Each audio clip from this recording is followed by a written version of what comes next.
Dalam kitab Filipi pasal yang ketiga ayat yang ke-10 dituliskan, "Yang ku kehendaki ialah mengenal Dia dan kuasa kebangkitannya dan persekutuan dalam penderitaannya, di mana aku menjadi serupa dengan Dia dalam kematiannya." Ketika kita belajar menanggulangi kehidupan kita untuk semakin selaras dengan firman, maka pada gilirannya area keinginan-keinginan dalam hidup kita akan mulai diekspos olehnya. Dengan demikian, kita akan mulai tahu area-area mana saja yang harus dibereskan. Belajarlah menyerahkan keinginan-keinginan kita itu ke dalam tangan Tuhan, sehingga hanya tersisa satu keinginan, yaitu mengenal Dia dan apa yang menjadi kuasa kebangkitannya bagi kita. Saat itu, apa yang menjadi kerinduannya akan mulai berbicara dan mempengaruhi hidup kita. Saya mendapati kerinduan Daud untuk membangun baitnya, 1 Tawarikh 17 ayat 1-15, adalah hasil dari Daud bertekun menyingkirkan berbagai keinginan-keinginan tidak akurat dari dalam dirinya sendiri.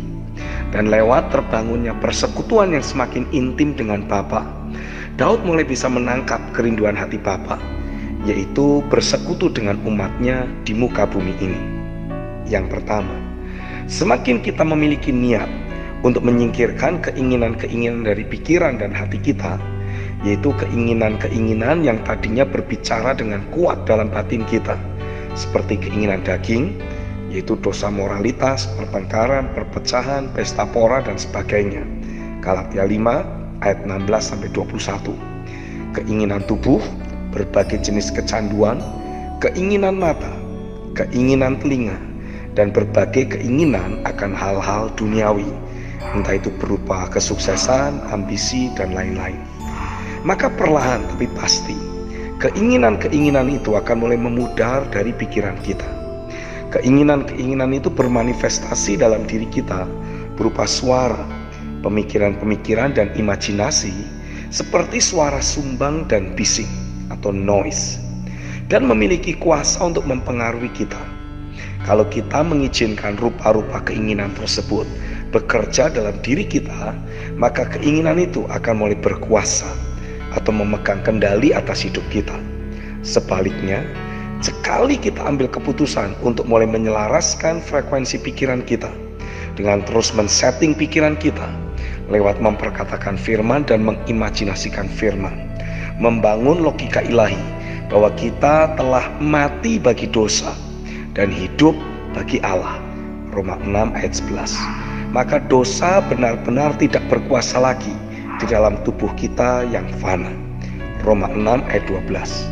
Saat itulah suara sumbang atau noise akan mulai memudar dan hilang dari pikiran kita. Yang kedua, ketika berbagai suara sumbang itu semakin pudar dan mulai ada keheningan, maka di dalam keheningan ruang tahta ada clarity, ada kejernihan. Kita bisa mulai mendengar apa yang menjadi suaranya, His voice. Itu tanda kita telah berhasil men-setting pikiran kita selaras dengan firman. Bangun persekutuan dengannya secara tekun setiap hari. Belajarlah menjadi seorang penyembah dalam kehidupan sehari-hari, baik lewat doa maupun penyembahan. B. Penyembahan tidak hanya berupa aktivitas kerohanian saja, namun juga lewat aktivitas sehari-hari yang kita lakukan. Jika selama ini kita berpikir bahwa melakukan pekerjaan dan aktivitas sehari-hari itu hanya untuk kita, sekarang mulai setting dalam pikiran kita bahwa apa yang kita perkatakan dan kita lakukan, kita melakukan semua itu bagi Tuhan. Itu adalah ibadah yang sejati. Roma pasal yang ke-12 ayat yang pertama.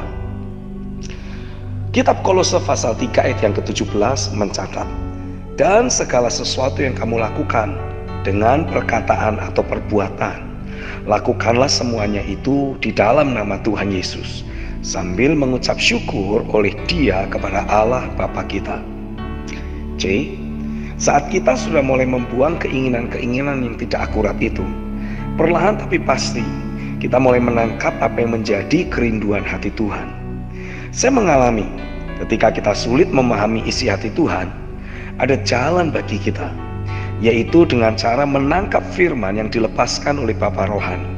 Sadari bahwa firman tersebut bukanlah pengajaran atau khotbah biasa, namun di dalamnya sudah terkandung settingan tentang isi hati Tuhan yang menyatakan apa yang menjadi kerinduan hatinya. Jika kita bisa menangkapnya lewat bertekun dalam pengajarannya, somehow kita akan mulai bisa dengan lebih cepat menangkap apa yang menjadi kerinduan hati Tuhan. Mungkin awalnya kita merasa tidak ada minat, karena sepertinya tidak ada sangkut pautnya dengan hidup kita. Namun ketika kita mulai terus membangun persekutuan dengannya, kita pun akan mulai mengadopsi apa yang menjadi kerinduan hatinya. Dan saat itulah apa yang menjadi keinginannya akan mulai menjadi keinginan kita. Amin. Message ini masih akan terus kita lanjutkan.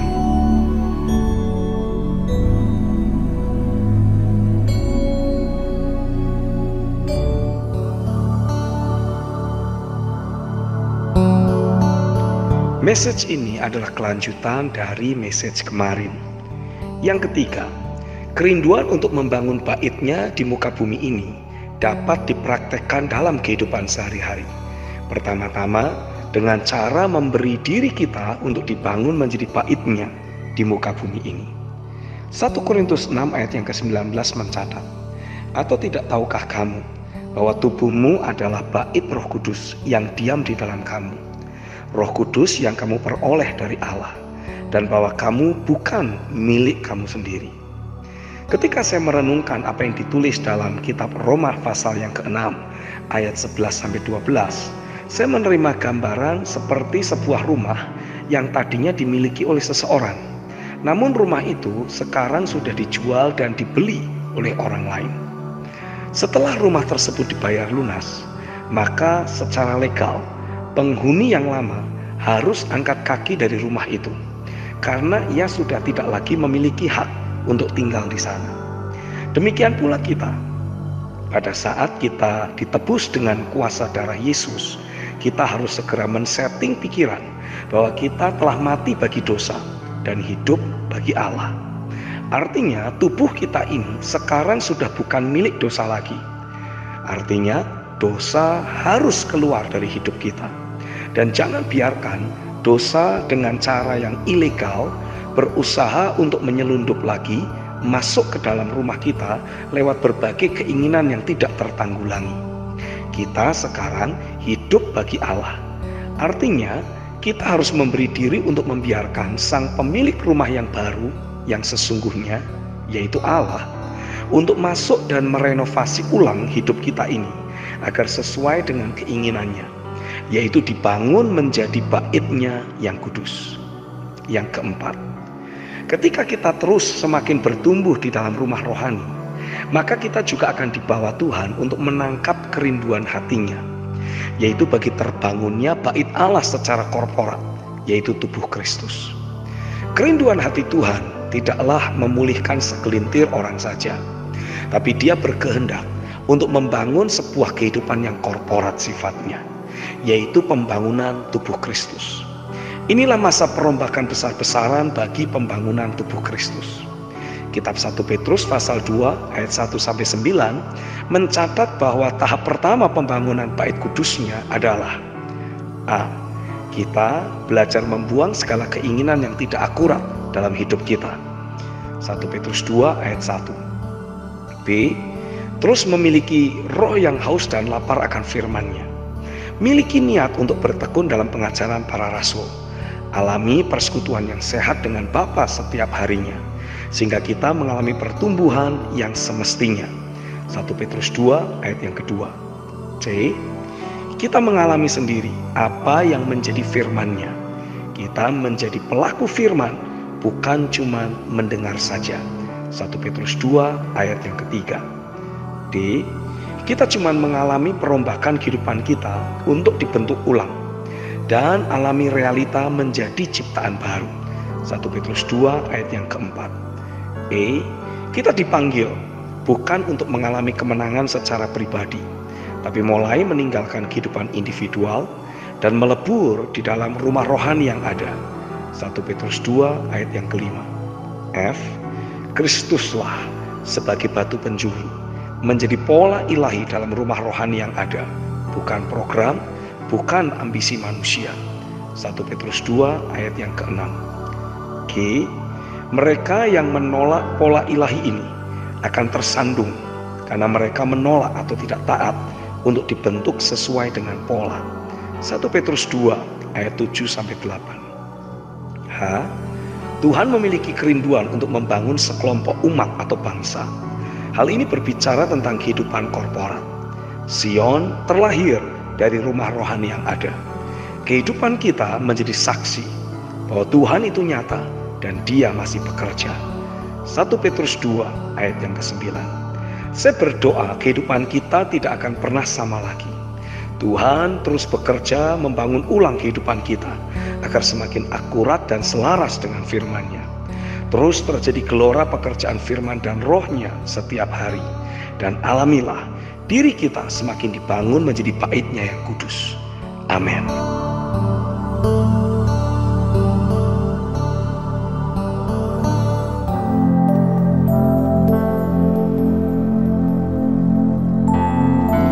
Ketika saya berdoa pagi ini, saya menerima firman-Nya bahwa Bapa sedang mencurahkan roh yang lembut, mudah dibentuk, mau belajar dan mau berubah bagi kita. Yeskel pasal 36 ayat yang ke-26 mencatat, kamu akan kuberikan hati yang baru dan roh yang baru di dalam batinmu, dan aku akan menjauhkan dari tubuhmu hati yang keras dan kuberikan kepadamu hati yang taat. Saya semakin menyadari bahwa pekerjaan roh yang lembut, mudah dibentuk, mau diajar dan mau berubah ini sangat kita butuhkan. Karena tanpa memiliki roh yang lembut, kita akan menemui kesulitan dalam mengalami perubahan roh dari pikiran kita. Efesus 4 ayat yang ke-23. Keberadaan kita yang lama adalah hasil produk cetakan dari sistem dunia yang jahat. Sistem dunia ini terus berusaha mencetak kehidupan orang-orang menjadi semakin sulit, penuh persaingan, keras dan kejam. Supaya bisa hidup lebih baik, orang-orang di dunia ini harus melakukan segala daya upaya untuk meraih kehidupan yang layak, dan hasilnya pun masih belum maksimal karena selalu ada ekses negatif di belakang kesuksesan yang diraih. Kejadian pasal 3 ayat 17 bagian B sampai 18 mencatat, maka terkutuklah tanah karena engkau, dengan bersusah payah engkau akan mencari rezekimu dari tanah seumur hidupmu. Semak duri dan rumput duri yang akan dihasilkannya bagimu, dan tumbuh-tumbuhan di padang akan menjadi makananmu. Bagi yang hidup di perkotaan, selalu ada persaingan yang keras. Orang harus bersusah payah untuk mencari rezeki, memutar otak, bahkan menghalalkan segala cara. Rela mengorbankan orang lain demi meraih keuntungan sesaat.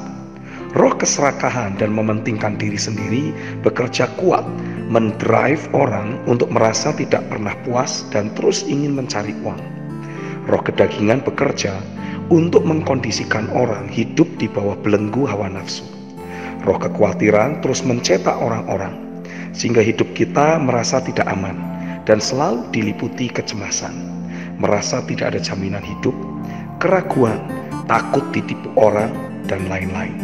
Kondisi ini adalah gambaran dari roh-roh dunia yang terus berusaha mencetak kita menjadi orang-orang yang keras, apatis, skeptis, dan pragmatis. Apa itu orang keras, apatis, skeptis, dan pragmatis? Orang yang keras adalah orang yang memiliki cara pandang yang sempit dan kaku, hanya mau melihat dari sudut pandangnya sendiri, selalu merasa benar sendiri, dan sulit atau tidak mau menerima masukan apapun. Orang apatis adalah orang yang egois dan cuek dengan lingkungan sekitar. Yang penting adalah dunianya sendiri, selalu tenggelam dalam urusannya sendiri dan tidak peduli dengan dunia di sekitarnya. Orang skeptis adalah gambaran orang yang tidak mudah percaya kepada orang lain, sulit untuk diyakinkan, selalu diliputi kecurigaan, lebih cenderung melihat kelemahan dan kesalahan orang daripada kebaikan dan keindahan dalam diri orang lain. Sedang orang pragmatis adalah orang yang tidak sabaran menunggu proses, maunya sekarang langsung jadi, serba instan, tidak peduli proses, yang penting hasilnya. Roh yang lembut akan bekerja untuk menghancurkan karakteristik orang-orang hasil cetakan roh dunia ini. Dan ketika roh yang lembut itu datang dan mulai bekerja dalam hidup kita, maka kita akan alami hal-hal berikut ini. Yang pertama, sudut pandang kita atau cara pandang kita akan mudah diselaraskan dengan firman-Nya. Cetakan dunia ini akan selalu bertentangan dengan firman Tuhan. Firman mencatat dalam kitab Galatia 5 ayat yang ke-17. Sebab keinginan daging berlawanan dengan keinginan roh, dan keinginan roh berlawanan dengan keinginan daging.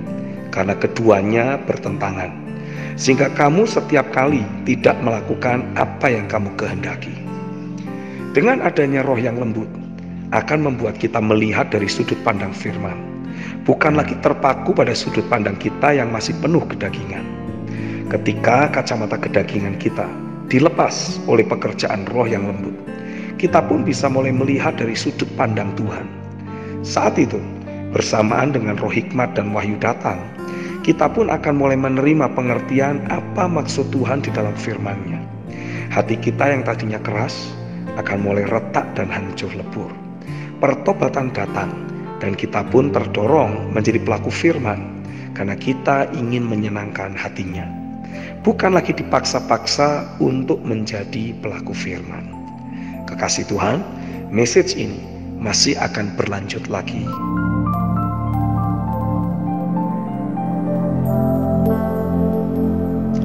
Ketika saya terus merenungkan pernyataan roh yang saya terima saat menulis daily devotion kemarin, saya semakin menyadari pentingnya kuasa impartasi dalam kehidupan ciptaan baru. Dan pada saat yang bersamaan, betapa seringnya orang-orang percaya menyia-nyiakan impartasi roh yang pernah mereka terima dalam kehidupan mereka. Yang pertama, melalui impartasi roh, jemaat atau orang percaya akan menerima atau memiliki berbagai unsur rohani yang bakal mengkondisikan diri mereka memiliki lebih banyak lagi perkara-perkara surgawi. Selama ini ada banyak orang percaya yang terus terkondisikan untuk bergumul hanya demi untuk bisa bertumbuh atau mengalami kemajuan di dalam Tuhan. Jika kita merujuk pada rahasia tentang kerajaan sorga, seharusnya tidak perlu ada pergumulan lagi. Karena jika kita memang sudah memiliki, otomatis Tuhan akan terus menambahkan ke dalam hidup kita. Alasan ada banyak orang percaya yang masih terus bergumul, penyebabnya tidak lain adalah karena mereka memang tidak memiliki. Sehingga akhirnya apa yang selama ini mereka anggap sudah mereka miliki pun perlahan-lahan jadi hilang dari hidup mereka. Saat seorang pemimpin atau bapa rohani yang terhubung dengan sorga melayani, secara naluriah dia akan mengimpartasikan keberadaan dirinya yang sudah dibangun oleh Tuhan. Apa yang ia miliki akan dia impartasikan ke kehidupan jemaat, sehingga otomatis jemaat jadi mulai memiliki. Bermodalkan impartasi rohani yang jemaat terima saat sang pemimpin atau bapa rohani melayani, jemaat akan terus alami adanya pekerjaan firman dan roh yang mengkondisikan diri mereka jadi terus bertumbuh, bertambah maju dalam kehidupan mereka. Dengan kata lain, melalui keterhubungan yang jemaat miliki dengan pemimpin atau bapa rohaninya, jemaat jadi bisa menikmati adanya gelombang rohani yang mengalir dari kehidupan sang pemimpin, menarik hidup mereka ke arah yang memang Tuhan sudah tetapkan. Yang kedua, impartasi rohani dapat dilepaskan melalui doa, penumpangan tangan, nubuatan, atau penyampaian pesan Tuhan. Inti yang harus kita pahami adalah setiap hamba Tuhan yang akan melayani harus memastikan dirinya memiliki sesuatu untuk dapat ia bagikan atau impartasikan kepada jemaat yang akan ia layani. Itu sebabnya setiap kali seorang hamba Tuhan akan melayani, ia harus mempersiapkan diri dalam hadirat Tuhan, memastikan ia menerima sesuatu dari Tuhan dan ia bangun ke dalam hidupnya sebelum ia membagikannya kepada jemaat yang ia layani. 1 Korintus 11 ayat yang ke-23 mencatat, sebab apa yang telah kuteruskan kepadamu telah aku terima dari Tuhan. Tanpa kita menerima sesuatu dari Tuhan, artinya apapun yang kita lakukan dalam pelayanan akan menjadi suatu kesia-siaan belaka jika kita sendiri tidak memiliki apa yang akan kita berikan kepada jemaat. Tapi saat sang hamba Tuhan banyak menerima dari Tuhan, dan apa yang ia terima tersebut sudah ia bangun ke dalam kehidupannya, maka setiap kali sang hamba Tuhan melayani, entah dia menumpangkan tangan mendoakan jemaat, menyampaikan pesan nubuatan, berkhotbah, mengajar, memimpin penyembahan, apapun, ia sedang mengimpartasikan berbagai perkara ilahi yang sudah ia miliki ke dalam hidup jemaat. Dengan jemaat membuka diri mereka untuk menerima pelayanan sang hamba Tuhan, impartasi rohani akan berlangsung secara begitu saja. Saat itulah jemaat jadi mulai memiliki, dan karena jemaat memiliki, otomatis Tuhan pun akan terus menambahkan hingga berkelimpahan. Amin. Saya Stephen Agustinus. God bless you.